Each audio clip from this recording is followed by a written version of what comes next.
So we've gone over the main concerns from the Silent Hill 2 remake with my Angela and Maria videos. I'll link them in the description for those who are new here. So with those worries voiced, it's time to turn our heads to the more exciting parts of this remake. Recently, the Silent Hill reboot producer, Motoi Okamoto, sat down and answered some questions about the Silent Hill 2 remake in a Famitsu article. There's some interesting info here, so for those who are like me, who like to get in the weeds with this kind of stuff, I'm going to go over all the bits I think are worth talking about. And this was translated from Japanese to English by Google, so I'm going to try and read it to you in a way that actually makes sense. There's some discrepancies there. We kick off with the interviewer asking, with the long trailer released, I saw many fans saying they were looking forward to it.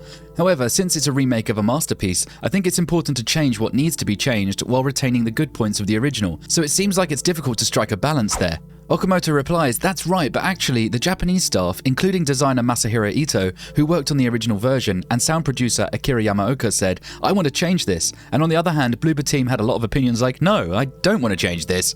Although opinions sometimes clash, in the end we managed to get it right. If you watch the trailer, you'll see that it's been reborn in a modern style while retaining the good points of the original version. This is really interesting that Bloober actually pushed back on Ito-san and Yamaoka-san's ideas for change. I do wonder what was exactly suggested and whether it would have been flamed by the fans or something really cool. The interviewer replies, because they were involved in the original version, were there many parts they wanted to change? Okamoto responds, after all, game creators don't want to make the same thing they created again. They don't want people to get the same thing they already had. So I think there were a lot of parts that they wanted to change drastically in the remake. But in the end, thanks to the opinions of Bloober team, who are also big fans of the original, the remake was highly respectful of the original. If the development team had been formed entirely in Japan, it might have been a completely different remake. This is wild because people have been saying, including me actually, that we wish that this remake was just made by a purely Japanese team like the OG was. But Okamoto-san is saying here that it would have been a much different game.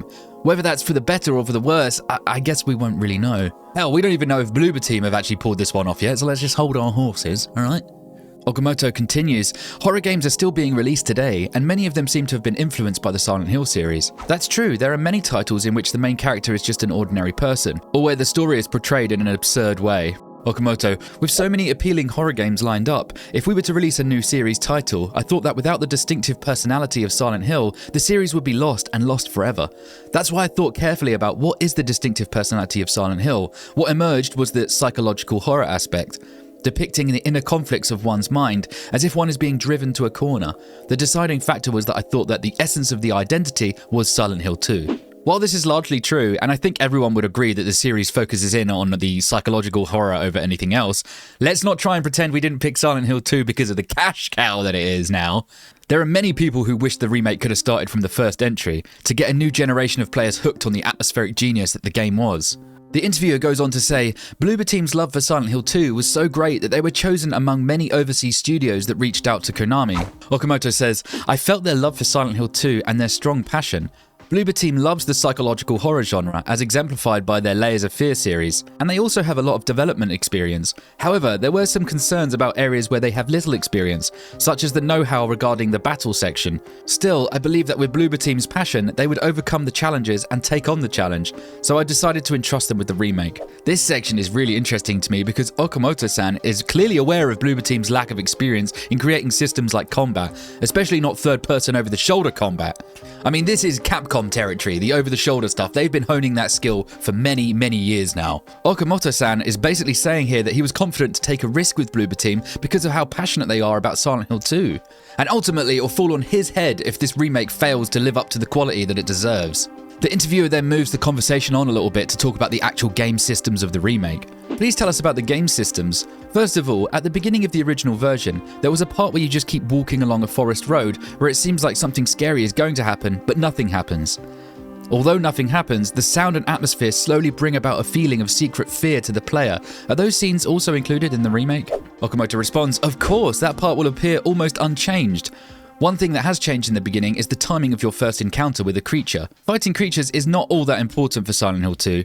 Therefore, in the early stages of development, we delayed the encounter with the creature even further than in the original version, with the aim of letting players enjoy the time before the real world turns to madness. However, we received many opinions that it was too slow and lacking in contrast, making it boring, so we moved the encounter timing forward. That said, the encounter timing is later in time than the original version. This is mainly due to differences in the system.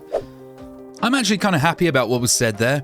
The intro to Silent Hill 2 is a bit slow in terms of events happening, but that run into town from the bathroom scene at the start, besides coming across Angela, it really gives you a sense of doom. There are noises that you hear through the trees, and that first save point in the well that talks about feeling like someone groping around in your skull, it really sets the tone for what's to come, and I'm actually pleased that they're keeping it. We already know that first encounter with the lying figure happens in the apartments now, so it'll be really interesting to see what they've actually done. Will they be able to catch us old bastards off guard once again? Only time will tell. Only time will tell. The interviewer replies, "One thing that was different in that trailer was when opening the map, James took out the map rather than the map screen being displayed automatically. I thought that was a really good touch." Okamoto replies, "In Silent Hill 2, James writes notes while looking at a hand-drawn map, not a map like in a game. In order to respect that depiction, the remake has a policy of not using game-like interfaces, UIs, as much as possible, so we decided to take out the map. I love the minimal UI thing. We already saw that they removed that QTE spam X thing since the combat reveal, thank fuck. So I wonder if the backlash from that aided their choice to remove as much of that shit as possible. James pulling out the map to scribble notes on it with a Sharpie was really cool to see. Adding these little animations really add to the immersion and brings things to life in my opinion." The original version almost had no UI display. Okamoto, "I think even back then, Silent Hill 2 was conscious of the sense of immersion in the world that is now so important. In Silent Hill 4 The Room, the life gauge was displayed during battle, but there were quite a few players who didn't really like that. In recent years, there are titles, mainly overseas, that have eliminated UI displays to increase the sense of immersion, but I think the fact that this was incorporated back in 2001, when Silent Hill 2 was released, was a rare charm." The interviewer states, "James turns his gaze towards items that are lying around, which can serve as a hint to help you find them."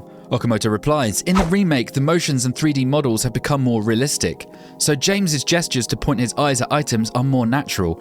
A round icon appears when you have to pick up an item, and the UI display is slightly different. However, rest assured that the player can choose which icons are displayed as an option. You can also hide the icons. When you play by default, several icons are displayed, but you can set them to not be displayed at all. So if you're the type of person who is turned off by the UI appearing on the screen, please make use of this setting. Cluttering up the game with UI and heads-up displays definitely pulls you out of the moment to moment. I'm going to run this game on Riddle difficulty hard and combat on hard with zero UI on screen, and if that means I have to run around the apartments getting lost all over again, then so be it." Such detailed consideration. So there is no guidance to items in the remake. Okamoto, "The items do not glow, but the placement and lighting allow the player to know that an item has been placed there.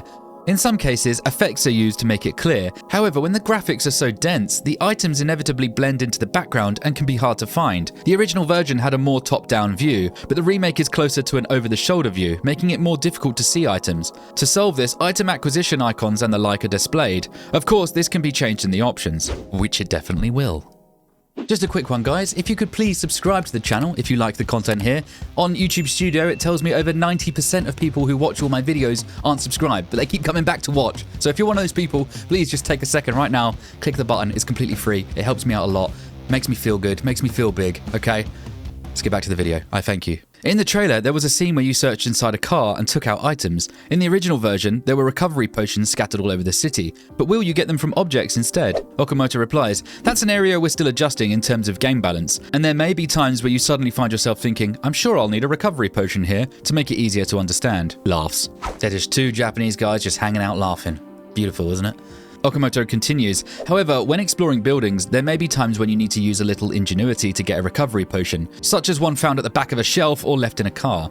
However, if you place too many of them, it will just become a game where you explore the shelves, so we're still discussing the balance of item placement."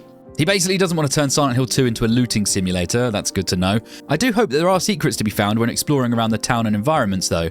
You need to reward the curious wanderer, not just a dead end and a fuck you and it's time to turn around and go the right way kind of situation. And there's tons of stuff they could pull from the lore to make little collectibles or whatever. The interviewer replies, "I see, there are many games that pursue making things easier to play, but the fact that there are UI display settings to create an atmosphere is also a sign of respect to Silent Hill 2. Okamoto replies, "What's more, in order to create a realistic game, we talked about not displaying a game-like item menu and instead making it a system where everything can be managed in a backpack. We also wanted to answer questions like, where does James have this item? However, the image of James exploring with a backpack on his back is somehow cold, and adding the game-like element of item management doesn't really feel right in this game. Can you imagine if James had a backpack on and had to do RE4-style item management? The "we've got Leon Kennedy at home" jokes would just never end, would they? I think it's important to make it easy to understand, so it seems like it will be difficult to find the right balance." Okamoto replies, for example, James's reaction when he takes damage is too obvious, and if you tell him you're in trouble now, it will feel like a game, so we've toned it down. The balance between game-like expression and immersion is adjusted by repeating test plays and getting feedback. I'm not sure whether Okamoto-san is referring to an on-screen prompt telling you that you're low on health here, or just James's reaction to taking damage letting you know to heal. But I think we all know if we get hit a few times, it's probably time to heal up. Most games include animation changes to the walk cycle, like a limp or something to let you know that you're practically just walking around one shot. That's good. I was worried that if it were to be revived in modern times, it might turn into Silent Hill 2, where the navigation to the destination is displayed. Laughs. Okamoto, don't worry about that. As before, James will take notes on the map about places he visits and explores. You can expect bloodstains on the ground and other roadblocks from the original game to appear as they were. Also, with the amount of information increased, it's a little easier to explore, with things like fallen trash cans and other objects that serve as indicators for exploration. However, I want you to rest assured that there will be no yellow paint to guide the player. Laughs. The fact that they brought up the yellow paint epidemic is pretty funny. I have so many disgusting eye rolls when I see that shit in modern titles. Signposting is necessary in games because players need some kind of guidance on where to go, especially with a game that relies on building and releasing tension, which horror games absolutely do. Getting lost for hours really kills the flow for people. The fact that they're using a different approach here is excellent. No waypoints, no yellow paint. You gotta think and pay attention. Just imagine that. Thinking and paying attention in 2024. It's crazy. It would be easier to understand, that's for sure, but in the case of Silent Hill 2, if that appeared, it would ruin the atmosphere of the game. Laughs. Okamoto replies, I can't go into too much detail, but for example, white cloth appears often in Silent Hill 2. There is a reason why white cloth is in the city, but it's used as a guide for exploration without feeling out of place. The composition is such that you're naturally drawn in by the direction. Walking through the city of Silent Hill has a unique charm in a way. It's like sightseeing. Okamoto continues, speaking of Silent Hill 2, one of the attractions is exploring the foggy city. We had a lot of discussion on how thick the fog should be. If it's too foggy, you won't be able to see the dense cityscape that we've worked so hard to create. And on the other hand, if it's too clear, it's not Silent Hill 2. It's important to have players explore in an atmospheric landscape, so it was difficult to adjust the amount. So instead of yellow paint, it will be white cloth that's used to signpost to the player. That's interesting. And it won't stand out from the backgrounds too intrusively like the yellow does. Because the reason so many games use yellow is because it's the first colour that catches the human eye, meaning that the developers of those games didn't even want you to have to think about where to go. They're just going to grab your head and steer it in the right direction. Also, I think the fog and environments look absolutely brilliant in the remake from what we've seen. So as far as I'm concerned, they managed to get the right balance with it. The interviewer continues, regarding the battle elements, from what I've seen in the trailer, it looks like a so-called third-person shooter action game. Okamoto says, yes, it's a modern third-person shooter action game. It's not that difficult, so I think fans of the previous series will still be able to enjoy it easily. He continues, the remake version has a lot more battle elements to a certain extent, making it enjoyable as an action game, and I think that's the point that will attract new fans to the series. And just like the original version, there's a difficulty selection, so those who are not good at it can choose easy, and there'll also be a hard setting that is more challenging for those who are good at it. However, it's not so difficult that it becomes horror because enemies are too strong. So in a way, they are trying to coin in on the RE remake players. I mean, let's just call it out. They wanted to make the battles more familiar to the players of those types of games. I do wonder if the combat in the remake will end up actually being okay. I think it looks really stiff and clunky from everything they've shown. Animations look really wonky at times, but it's not a deal breaker, I don't think. I do advise people playing a horror game for the first time to play it on hard if you want the most out of the survival horror aspect. But it's absolutely fine if you want to play it on easy. There is no edict measuring here, my friends. The new trailers also gave us a sense of presence and strangeness of the creature's movements, which is typical of Silent Hill 2.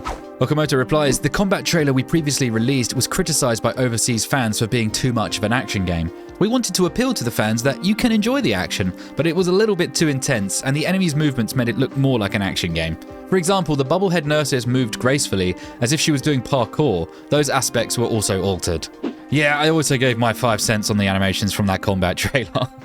Remember that bubblehead nurse just vaulting over the waist-high bit of cover? It was way too human-looking of an animation and made it look like it was an actor wearing a costume coming at you. I'm glad they're listening to the feedback. This is good news, guys. The interviewer says, the balance there seems to be quite difficult when creating action.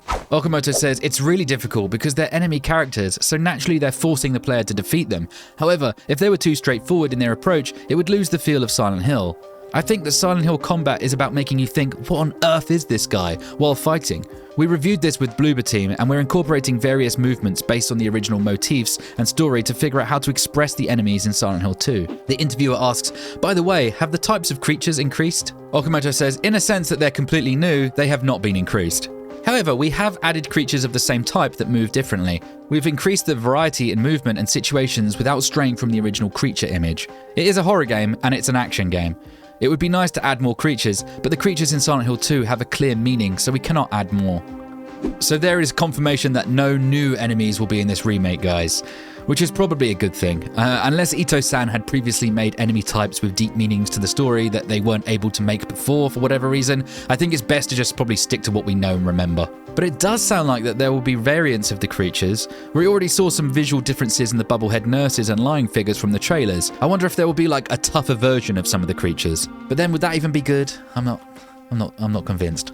The interviewer says, if James handled a gun with a firm manner like a police officer, that wouldn't really fit the theme. Okamoto replies, that's right, however, we have made some adjustments to the facial expressions by hand. We added accents without going overboard. If we express too much emotion, people will think that's not how James feels at that moment, so we're careful to strike a balance there as well. For example, we've already remade the opening scene that was revealed at the announcement, so it's better in the final version. That's how much we care about expressing emotion. We also made some changes to James's sense of age. The interviewer says, you mean his sense of age? At the announcement, James looked a little older. Okamoto replies, originally I was planning to make James a little older because the players are getting older. However, now he's younger and closer to the age of the original. In fact, as I was making and playing the game, I started to feel that the original young James was better. That's interesting. Now that we're hearing all of these late changes to things, do you guys think that they're still really struggling to find a cohesive vision to bring this game to life? It feels to me like all this flip-flopping between ideas can't be a good thing this late in development. And finally, the interviewer touches on what we should expect from the otherworld. He says, I see, we also haven't been able to see the otherworld yet, but what's it like? Okamoto says, Ito-san has been supervising the underworld, and it's become a space that is appropriate for the underworld. It is simple in a sense because it depicts the underworld that he wanted to depict in the original version in a modern way without doing anything unusual. Bloober team is really good at expressing such things, and it's turned out very well, so please look forward to further information. The underworld in Silent Hill 2 is at first glance plain compared to other works in the series. However, each underworld has a deep meaning to the story, so I think this time Ito-san's image of what he wanted to depict in the original version is closer to the image. That's a really good point. They haven't shown off that side of the game yet, have they? Bloober team are actually quite good with environmental warping visuals and stuff like that, and I think this is something they would actually be pretty well versed at doing under supervision from Masahiro Ito, of course. It must be good for Ito-san to get to fully show his original vision for the otherworld here too. Really excited to see more of that before the game launches. We haven't even had a full look at Eddie yet, like what does he sound like? We just get that like couple of frames of him throwing up. If they cut that pizza line, I'm grabbing the pitchfork and I'm starting a mob. Anyone who's got this far in the video, I hope you enjoyed looking at this lengthy interview with the Silent Hill producer. Let me know what you think about it in the comments. I like reading and responding to you all as usual. And finally guys, like the video for me if you can be so kind. Subscribe for more Silent Hill content, and until next time, I'll see ya when I'm looking at ya. Thank you.